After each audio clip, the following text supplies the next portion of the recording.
자, 기본적인 용어부터. 자, 우리가 기후 변화라고 하는 말이 뭐 어렵진 않죠.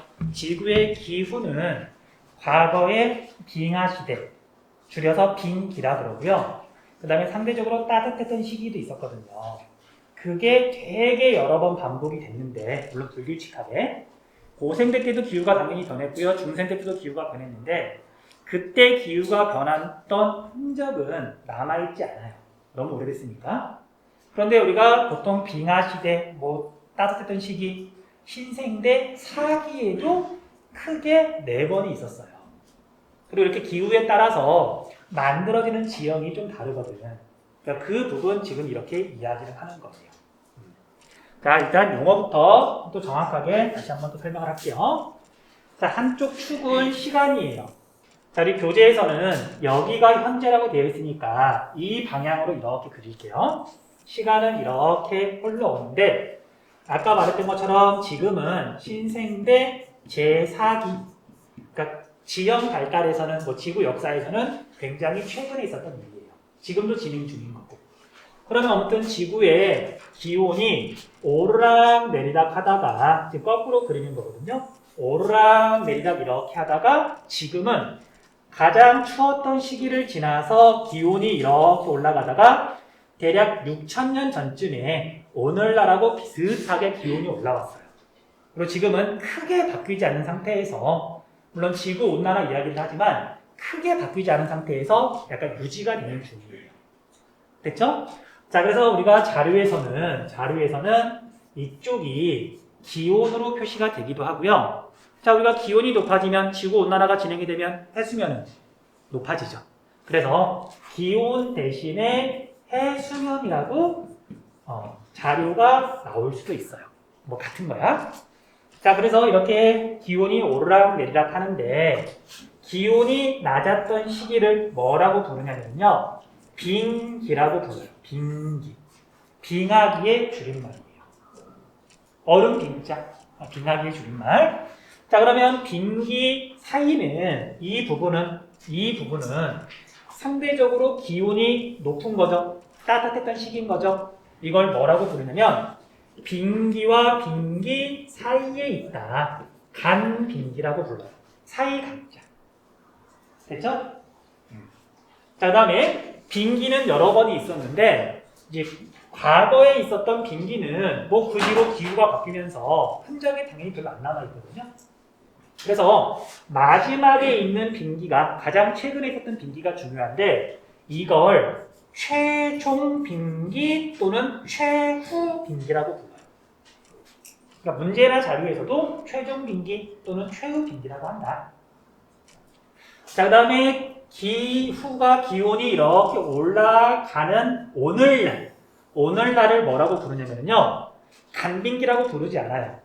왜냐면 앞으로 기후가 추워지면 모를까, 어떻게 될지는 모르는 거잖아. 그래서 빙기의 다음이다. 후빙기라고 불러요. 후빙기. 빙기 다음. 자, 그래서 성격은 후빙기하고 간빙기하고 같다. 기온이 높은 시기, 따뜻했던 시기, 그 다음에 빙기는 기온이 낮은 시기, 그렇게 구분하시면 돼요. 자, 이게 뭐 외울 것까지는 없고요. 가장 마지막 빙기는 대략 2만 년 전에 끝났고요. 2만 년 전에. 물론 그림은 이렇게 그렸지만 뭐 이렇게 오르락내리락 불규칙하게 움직였어요. 2만 년 전에 끝나서 6,000년 전쯤에 오늘날하고 비슷해졌고, 그 다음에 대략 가장 해수면이 내려갔을 때는 오늘날에 비해서 100에서 120m 정도가 낮았다고 해요.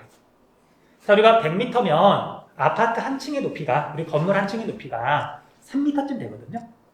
아파트 한 33층, 아파트 한 40층, 우리 옆에 있는 아파트가 25층, 그럼 대충 짐작이 되죠. 그래서 해수면이 요만큼 변했다. 그렇게 정리하시면 돼요. 자, 이 자료는 24페이지에 뭐 간단하게 나와 있는데, 뭐 조금 이따 정리할 시간 줄 테니까 그때 보세요. 넘어갈게요. 자, 신생대 제4기에는 여기 나와 있는 것처럼 기후 변화가 일어났는데 이건 가장 최근이다 보니까 오늘날 현재 남아있는 지형에 많은 영향을 미쳤어요. 시험에서 자주 물어봐요. 자, 그 다음에 뭐 간빙기하고 빙기하고 해수면 변화, 그 다음에 침식 기준면 상승에 따른 변화가 이렇게 지금 말을 하고 있는데 침식 기준면에다가 강조 표시 좀 해놓으세요. 침식 기준면. 우리가 오른쪽에 보면 침식 기준면 설명이 있을 거예요. 침식 기준면. 자, 우리 침식 기준면 뭐 이걸 외워도 상관은 없는데 정확하게 개념 잡아줄게요. 자, 이제 육지와 바다의 단면도를 지금 그릴 거예요. 자, 높은 산도 있고요. 점점 낮아지다가 이제 이렇게 어느 순간 이제 바다가 되는 거죠. 그럼 우리가 침식, 운반, 퇴적 작용이 일반적으로 일어나는 것을 봤더니 해발고도가 높은 여기는 비가 내리고 계곡에서 물이 흐르고 높은 부분은 주로 깎이죠. 침식 작용이 일어나고요. 운반돼서 어딘가에 가서 쌓여요. 자, 그러면 침식은 어디까지 일어날까? 이론적으로. 물이 계속 흘러서 바다까지 가는 거니까 이론상 여기 해수면보다 높은 곳에서는 침식이 일어날 수 있어요. 물론 이런 데서도 퇴적이 일어나긴 하지만 어쨌든 여기를 기준으로 높은 곳은 침식. 그런데 강물이 바다에 도착하면 더 이상 흐를 수가 없죠. 그래서 침식 운반해오는 게 바다 밑에 가서 쌓이게 돼요. 그럼 여기에서부터 해발고도가 더 낮은 쪽은 주로 퇴적 작용이 일어난다. 그렇죠? 그런데 여기가 일반적으로는 해수면이잖아요. 바다의 수면. 그래서 여기를 기준으로 면이야 면, 바다면, 해수면이니까 면이란 말이에요. 이렇게. 여기보다 높은 곳은 침식, 여기보다 낮은 곳은 퇴적. 그러니까 이걸 일반적인 하천의 침식 기준면이라고 해요. 침식 기준면. 여기를 기준으로 침식이 일어난다. 여기를 기준으로 퇴적이 일어난다. 됐죠? 자, 그런데 이 침식 기준면은 꼭 바다만은 아니에요. 자, 여러분들 육지에 보면 둔지들이 있어요. 둔지. 주변보다 낮은 땅. 근데 거기에 비가 많이 내리면 주변보다 낮으면 물이 거기 고일 수도 있거든요. 호수. 그러면 육지에 있는 하천이 이렇게 흘러가다가 여기 호수에 이렇게 지금 고였어. 호수로 흘러가요. 그럼 이 하천의 침식 기준면은 이 호수가 되는 거죠. 그러니까 원리라고 하는 게 어떤 하천이 흘러가다가 더 이상 흘러갈 수 없을 때 거기가 침식 기준면이 되는데 일반적으로는 해수면까지 하천이 흘러가다 보니까 얘를 보통은 침식 기준면이라고 한다. 됐죠? 그래서 해수면이 상승한다. 침식 기준면이 상승한다. 거의 같은 의미예요. 천천히 할게요. 그럼 침식 기준면 자주 나오는 용어니까 일단 기억을 좀 해두세요. 자, 그러면 이제 우리가 빙기와 간빙기의 특성 이제 비교할 수 있게 됐어요. 볼게요. 자, 상대적인 거야, 상대적인 거. 자, 우리가 빙기는 지금보다 추웠어요. 한랭했어요. 기온이 낮으면 바닷물의 온도도 낮아요. 자, 물이 온도가 낮으면 잘 증발한다, 그러지 않는다. 잘 증발하지 않는다.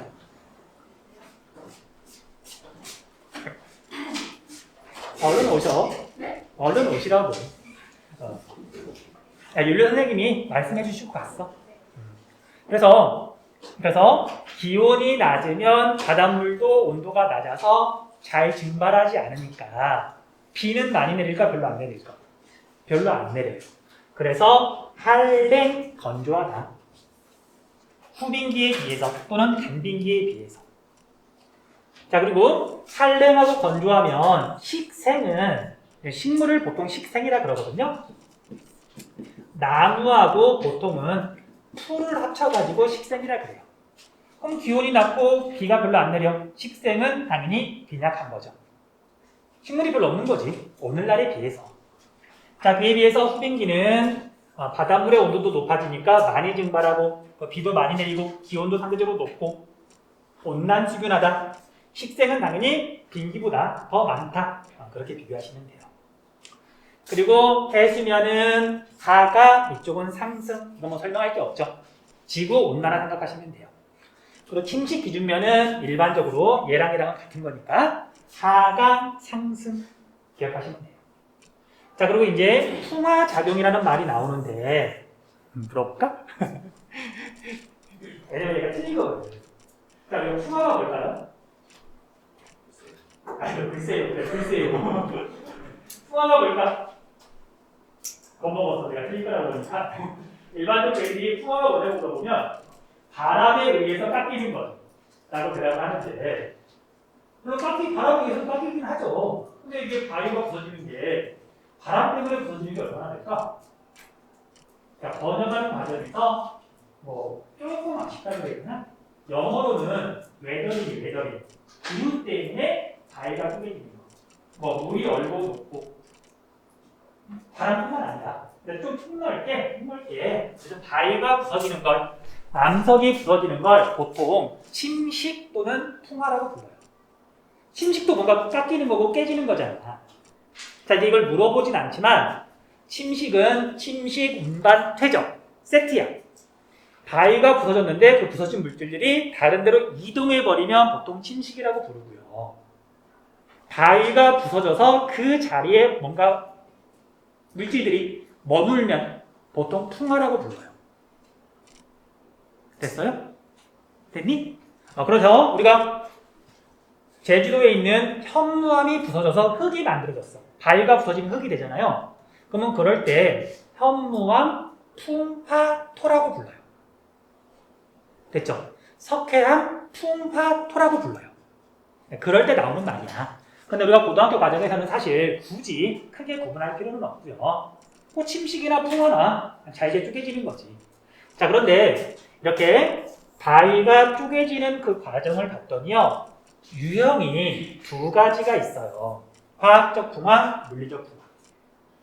자, 인상 쓰지 마시고요. 물리화학이라고 해서 우리가 지금 과학하는 거 아니야. 어디까지나 지리하는 거잖아요. 근데 이제 문제는 애들이 사실 지리 자체를 좋아하는 학생이 또 드물더라고. 과학은 좀 많이 어렵고 싫고, 지리는 그나마 좀 덜 싫고, 그 정도 차이지, 지리를 좋아하진 않더라고요. 젠장. 자, 풍화는 크게 물리적 풍화가 있고요. 물이라고만 적을게요.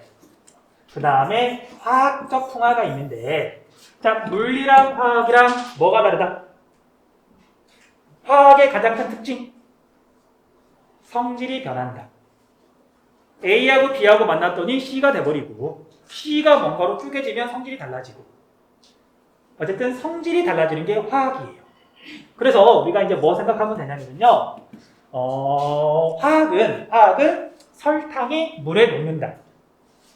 그럼 얘가 고체였다가 눈에 안 보이게 되게 작아졌는데, 입자가 작아졌는데 이온 상태로 바뀌는 거거든요. 성질이 바뀐 거야. 고체에서 다른 걸로. 그런 게 화학적 풍화예요. 물리적 풍화는 지우개를 절반으로 쪼갰어. 얘도 지우개고 얘도 지우개잖아. 성질 똑같잖아. 이런 걸 물리적 풍화라고 불러요. 됐죠? 그렇게 구분하시면 되고요. 자, 그러면 우리가 화학작용은 두 가지만 따지시면 되는데요. 온도는 높을수록 화학작용이 잘 일어날까? 낮을수록 잘 일어날까? 설탕물이 뜨거운 물에 잘 녹아요? 찬물에 잘 녹아요? 당연히 뜨거운 물에 잘 녹지. 이게 말을 할까 말까? 자, 이제 선생님이 지금까지 봤던 글 중에 이게 약간 슬프다 그래야 되나? 눈사람 자살 사건이라는 그 글이 있어요. 아마 아는 친구들 있을 거야. 눈사람이 고민하잖아요. 마지막 죽으려고 하는데 따뜻한 물 틀까 찬물 틀까. 그러면서 따뜻한 물을 틀단 말이에요. 그래서 뭐라고 나오냐면 따뜻한 물에는 좀 빨리 녹고 찬물에는 좀 천천히 녹겠지만 이라는 표현이 나와. 자, 따뜻한 물에 빨리 녹는다. 자, 아무튼 그래서 온도가 높을수록 화학작용은 잘 일어나요. 자, 그러면 물은 많을수록 적을수록? 당연히 물이 많아야 설탕이 잘 녹지. 자, 그래서 다습할수록, 강수량이 많을수록 화학적 풍화작용은 잘 일어나요. 그럼 반대로 온도가 너무 낮다. 자, 물이 얼어있어요. 화학작용 안 일어나죠. 그 다음에 물이 아예 없어. 자, 우리가 오징어를 그냥 일반적인 데다 놔두면 썩지만 얘가 사막에다 갖다 놓으면 마른 오징어가 되거든요. 마른 오징어는 썩은 게 아니잖아요. 그냥 물기만 빠진 거잖아요. 그래서 물리적 풍화는 온도는 낮을수록 그다음에 물기는 적을수록, 그러니까 화학적 풍화가 잘 안 일어나니까 그럼 물리적 풍화가 활발하게 일어나는 거거든요. 상대적으로. 특히 물리적 풍화는 바위가 이렇게 있으면 물이 스며들었다가 얼면 물이 부피가 커지면서 틈이 벌어지고, 녹으면 더 물이 깊게 스며들고, 얼면 틈이 더 벌어지고, 그렇게 깨지는 것들이 되게 많거든. 온도가 낮을 때 잘 일어나요. 온도가 낮으면 얘가 잘 안 일어나니까. 그래서 화학적 풍화 작용은 상대적으로 후빙기 때 활발하게 일어난다. 후빙기 때 화학적 풍화 작용이 활발하게 일어난다. 그 다음 물리적 풍화 작용은 화학 작용이 잘 안 일어날 때, 그러면 당연히 상대적으로 빙기 때 잘 일어난다. 됐죠? 자, 그리고 뒤에 가서 어차피 나올 건데 단어만 적어줄게요. 그럼 우리가 화학적 풍화라는 게 설탕을 예로 들었지만 실제로 암석이 물에 녹기도 해요. 그냥 외워두세요. 우리가 우리나라에 석회암이라는 암석이 있다는 건 공부했죠. 고생대 전기, 해성층, 조선우충군, 석회암. 그쵸? 평남분지, 옥천 습곡대. 지금 처음 듣는다는 그런 눈으로 바라보면 안 돼. 분명히 공부를 했어. 이 석회암이라고 하는 물질은요, 물에 녹아요. 천천히 녹지만 녹아요. 그래서 여기가 석회암이 있으면 빗물이 스며들고 지하수가 이렇게 흐르는 지하수의 통로가 있잖아요. 그럼 나중에 지하수가 다른 데로 빠져나가고 나면 그 부분이 동굴로 나타나요. 석회동굴. 석회암이 녹아서 그런 거거든. 그래서 석회암이 물에 녹는다. 뭐라고 부르냐면요, 용액할 때 용이에요. 용액. 그 다음에 침식할 때 식이에요. 용식작용이라고 부르는데, 외우시면 돼. 석회암은 용식작용이라고 하는 화학적 풍화작용이 잘 일어난다.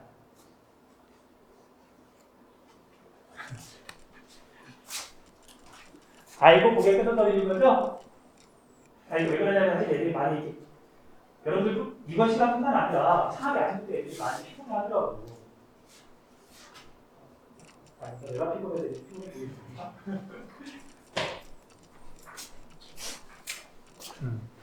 됐죠? 이거 빼놓고는 나머지는 다 물리적 풍화라고 생각하면 되는데, 뭐 구체적으로 안 물어봐요. 근데 얘는 나중에 구체적으로 물어보니까 정리를 그냥 나온 김에 해준 거예요. 자, 그래서 빙기 때는 물리적 풍화가 상대적으로 우세하다. 얘만 일어나는 게 아니라 상대적으로 우세하다. 그 다음에 후빙기 때는 화학적 풍화 작용이 상대적으로 우세하다. 그렇게 정리 좀 해주세요. 자, 정리할 시간 줄게요. 여기까지. 자, 다음으로 넘어갈게요. 자, 페이지를 넘기시면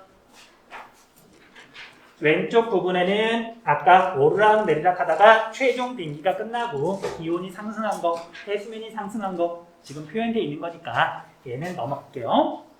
자, 그 다음에 이제 두 가지 자료가 뭐 따로따로 나올 수도 있고요. 같이 물어볼 수도 있는데 보통은 따로 물어봐요. 어쨌든 왼쪽에 있는 자료부터 볼게요. 왼쪽에 있는 자료. 자, 우리가 최종 빙기하고 후빙기하고 보면은 해수면의 높이가 다르잖아요. 그럼 결국 해안선의 모양이 바뀌어요. 그래서 여기 봤더니 현재는 바다이나 최종 빙기에는 육지였던 곳, 현재의 육지. 그럼 우리가 현재의 육지를 기준으로 보면은 해안선 찾을 수 있거든요. 우리 한반도 보이죠? 쭉 연결돼서 중국 쭉 보이죠? 여기에 일본 보이죠? 그래서 여기가 현재의 육지인데 시험 문제에서는 나, 얘를 가 이렇게 물어봐요.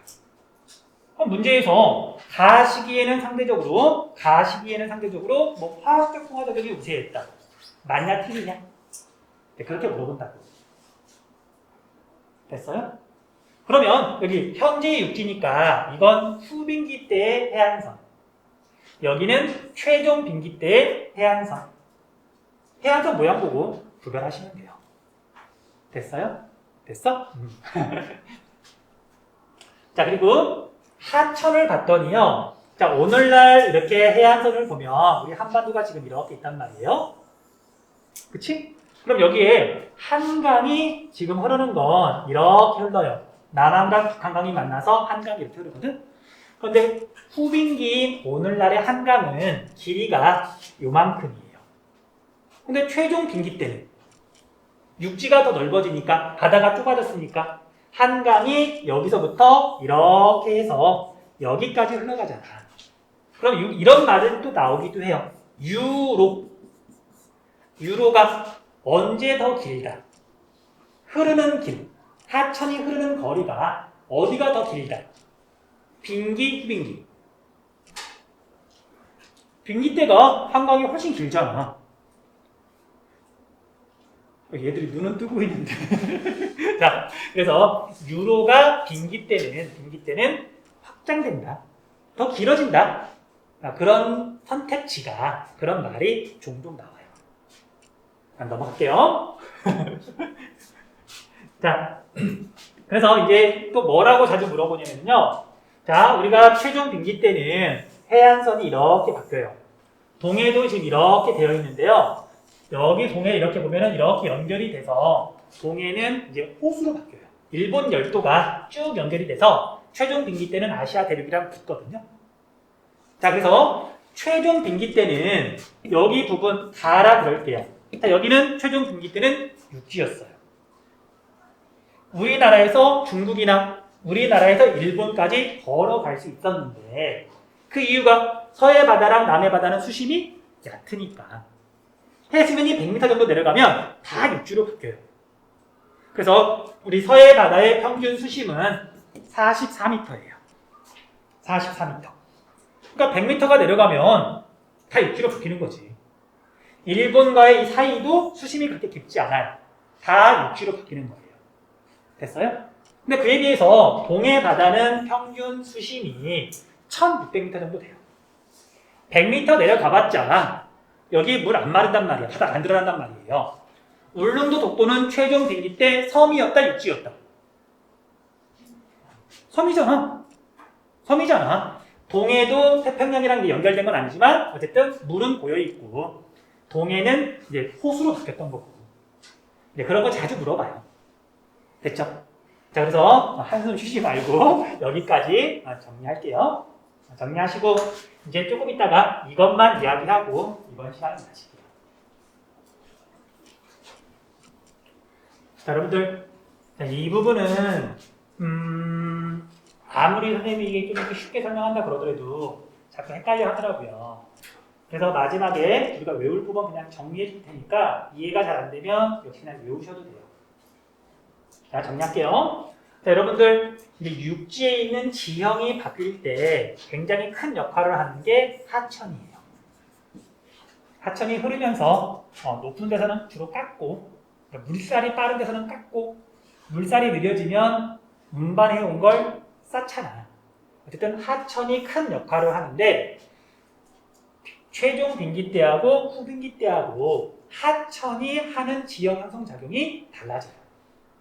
달라져? 그러니까 그걸 많이 물어봐요. 자, 그런데 이제 조심스러운 게 하천 상류라 그런다면 상류하고 하류를 물어보는데 자, 우리가 후빈기 때 오늘날 하천 상류는 여기죠. 그럼 최종 빈기 때 하천 상류는 어디일까? 역시 여기예요. 여기서 시작하는 거니까. 그래서 하천 상류는 학생들이 안 헷갈려해요. 그런데 하천 하류는 어디일까? 하천 하류를 물어보면요, 시험 문제에서 후빈기 때 하천 하류는 여기예요. 여기서부터 바다니까. 자, 그러면 우리가 최종 빈기 때 하천 하류는 어디일까? 자, 그러면 학생들이 여긴가? 여긴가? 그런단 말이야. 자, 그런데 여기는 현재 육지가 아니라 바닷속이죠. 여기를 말하는 게 아니에요. 자, 그래서 여러분들 이렇게 이해해야 돼. 이게 문제에서는 조금 잘못 표현하는데 하천 당연히 오늘날 하천이에요. 하천 상류와 하류에서는 지형 형성 작용이 서로 다르게 일어나는데 하천 상류에서는 빈기와 후빈기 때 각각 어떤 지형 형성 작용이 일어나느냐. 그 다음에 하천 하류에서는 오늘날 하천 하류에서는 빈기와 후빈기 때 지형 형상작용이 어떻게 일어나느냐. 그렇게 이해를 하셔야 돼요. 그래서 빈기 때 하천, 하류도 여기야. 오늘날 하천을 기준으로. 바닷속에 뭐가 만들어져 있는지는 중요하지 않아요. 고등학교 과정에서는. 됐어요? 그래, 안 헷갈린다? 일단. 자, 그래서 이제 왼쪽에 있는 그림 보고 설명을 좀 할게요. 자, 먼저 오늘날에 해당하는 후빈기 볼게요. 후빈기. 자, 후빈기는 자, 일단 여기는 이렇게 산이 있는 걸로 봐서 하천의 상류 지역이에요.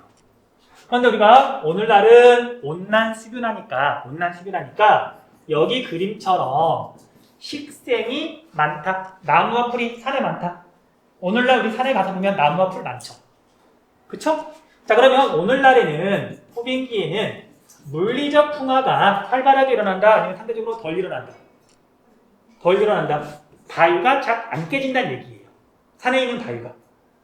자, 그럼 보자. 관악산 위에 있는 바위가 잘 안 깨져. 깨진다 하더라도 식물이 그걸 붙잡고 있어. 그러면 여기 산 위에서 깨진 바위, 흙과 모래가 계곡으로 많이 내려올까? 별로 안 내려올까? 별로 안 내려오죠. 그런데 이때는 온난 수변하니까 강수량이 상대적으로 빈기랑 비교하면 많아요. 하천에 물이 있는 거야. 자, 산 위에서 계곡으로 흙과 모래는 별로 안 떠내려오는데 계곡에 물은 있으니까 그 흙과 모래를 다 하류로 운반하고 나서도 힘이 남아요. 그래서 오늘날 관악산 계곡이나 북한산 계곡이나 산 계곡에 가면 바닥에 모래가 쌓여 있을까? 아니면 바위가 드러나 있을까? 바위가 드러나 있어요. 모래는 이미 다 운반하고 힘이 남아서 계속 깎고 있는 거거든. 됐어요? 그래서 이 그림을 보면 식생은 풍부하고 물리적 풍화는 잘 안 일어나고요. 그런데 강수량은 그래도 많으니까 온난 수변하니까 물은 풍부해서 다 운반하고도 힘이 남아서 원래는 강 바닥의 높이가 상류에서 하류로 갈수록 이렇게 점점 강이 낮아지는데 상류 지역은 계속 아래쪽을 깎기 때문에 점점 낮아진다. 침식이 일어난다. 그걸 표시한 거예요. 그래서 오늘날은 관악산 계곡이 계속해서 낮아지는 중이에요. 우리 눈에 보이진 않지만. 그걸 뜻하는 거야. 자, 뭐 식생이 풍부하다, 뭐 물리적 풍화가 활발하게 일어난다. 그 정도는 이해할 수 있죠. 그래서 강 바닥이 낮아지는데 하천이, 계곡이 아래쪽을 깎아서 낮아진다. 자, 두 가지 용어 정리할게요. 아래쪽을 깎아 나가는 걸 아래쪽 방향으로 하방 침식이라고 불러요. 하방 침식. 아래쪽 방향. 그 다음에 강 바닥이, 계곡의 바닥이 점점 낮아진다. 강 바닥, 하천 바닥을 한자로 하상이라고 불러요. 하상.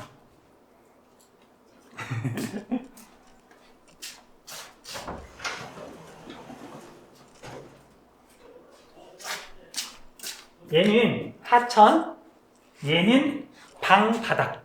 바닥을 뜻하는 한자 말이에요. 고상가오. 바닥이 높이 띄어져 있는 그 뜻이거든요. 고상가오 할 때 그 상이에요. 넘어갈게요. 자, 그런데 이제 하류로 오게 되면 자, 해수면이 상승해가지고 이렇게 있는데 이제 해수면이 상승해가지고 여기가 하류니까 여기가 바다예요. 그러면 이 지점하고 바다하고는 높이 차이가 거의 없죠. 그러면 물이 빠를까 느릴까? 느려요. 그러면 침식, 운반, 퇴적. 그래서 강 바닥에도 자꾸 뭔가 쌓이고 한강 바닥에도 뭔가 자꾸 쌓이고 강 바닥이 자꾸만 높아지고요. 강물이 자꾸만 넘쳐요. 그래서 시간이 지나면 최종 빈기에서 후빈기가 되면 강 바닥이 퇴적작용이 일어나면서 점점 높아진다. 퇴적작용이 일어난다. 상류랑 하류는 반대니까. 그걸 이야기하고 있는 거예요. 됐죠? 여기까지 이야기하시면 되고요. 자, 이제 우리가 최종 빈기는 반대로만 생각하시면 돼요. 자, 빠르게 정리할게요. 그림을 봤더니 일단 산에 나무나 풀이 없죠. 이때는 식생이 빈약해요. 식생이 빈약하고요. 그 다음 두 번째로 물리적 풍화작용은 활발하게 일어날까? 상대적으로 약하게 일어날까? 당연히 활발하게 일어나죠. 산 위에서, 관악산 위에서 바위가 잘 부서지는데 거기에 식물도 별로 없어. 그러면 여기서 깨진 바위가 흙과 모래가 계곡 쪽으로 막 몰려들어요. 그런데 이때는 비가 별로 안 내리니까 계곡에 물이 별로 없어. 그럼 막 쏟아져 내리는 흙과 모래를 하류로 운반을 못해요. 그러니까 원래는 강의 바닥의 높이가 이렇게 됐었다면 자꾸만 뭔가 쌓여가지고 강 바닥이 점점 높아져요. 하상이 높아져요. 잘 모르겠으면 오늘날 후빈기의 반대가 돼요. 라고 외우시면 돼요. 오늘날 하천 상류 계곡은 뭔가 자꾸 깎인다. 하류는 퇴적. 이건 알고 있거든. 반대로만 생각하면 돼요. 자, 그리고 자, 이제 오늘날 하천의 하류 지역에 오게 되면은요. 오늘 한강 하류야. 그럼 이때는 해수면이 내려가서 육지가 더 연장되고요. 바다는 이제 여기쯤에 있어요. 그리고 이 지점하고 이렇게 비교를 해보면 높이 차이가 100m 이상이 나는 거죠. 이해되니 여기까지? 자, 그러면 이 지점은 계곡에는 물이 없지만 그래도 계곡과 계곡이 모이고 하천과 하천이 모여서 오늘날 한강 하류에 오게 되면 그래도 물이 좀 있어. 그런데 여기 와서 물이 좀 있는데 원래 해발 고도가 100m보다 더 높네? 그러니까 아래쪽을 깎아요. 오늘날은 퇴적이지만 최종 빙기 때는 오늘날 한강의 하류 지역, 하천의 하류 지역은 퇴적이 아니라 반대로 침식이 일어난다. 상대적으로 해발 고도가 높아졌습니다. 역시 오늘날하고 반대로 생각하시면 돼요.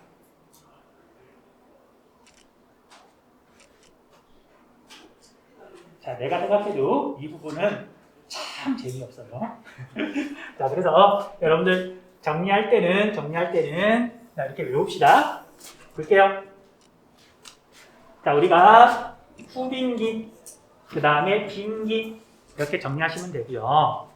후빈기가 오늘날이니까 하천의 상류, 하천의 하류, 빈기도 하천의 상류, 하천의 하류 정리하시면 되고요. 자, 오늘날 하천의 하류, 바닷가나 아니면 한강의 하류 지역은 침식퇴적. 평평하잖아. 우리가 서울만 하더라도 한강 하류인데 만약에 여기 침식이 일어나면 한강이 아래쪽으로 막 깎아 내려가겠지. 근데 오늘날 한강 옆에 가면 평평하잖아. 쌓여서 그런 거예요, 뭔가. 그래서 오늘날 한강의 하류 지역은 퇴적 작용이 일어나고요. 그 다음에 하천의 상류 지역은 침식 작용이 일어난다. 이건 기본적으로 오늘날이니까 외우시면 되고요. 빈기 때는 반대가 되는 거예요. 하천의 상류가 퇴적이고요. 하천의 하류 지역이 침식 작용이 일어난다. 이렇게 외우셔도 돼요. 이렇게 외우셔도 돼요. 자, 여러분들 섬이 있었어요. 섬이 있어요. 오늘날 해수면은 여기, 최종 빈기 때 해수면은 여기. 해발 고도가 뭐죠? 해발 고도. 바다에서부터의 높이잖아. 그럼 오늘날 만약에 100m라 그런다면 최종 빈기 때는 바닷물이 이만큼 100m 정도 내려갔어요. 그럼 해발 고도는 이렇게가 해발 고도가 되는 거죠. 그럼 최종 빈기 때 해발 고도는 높아진다. 이것도 가끔 물어보는 선택지라서 마지막으로 시간이 조금 남아서 설명했어요. 됐죠? 자, 여기까지 할게요. 다시 질문 있는 친구.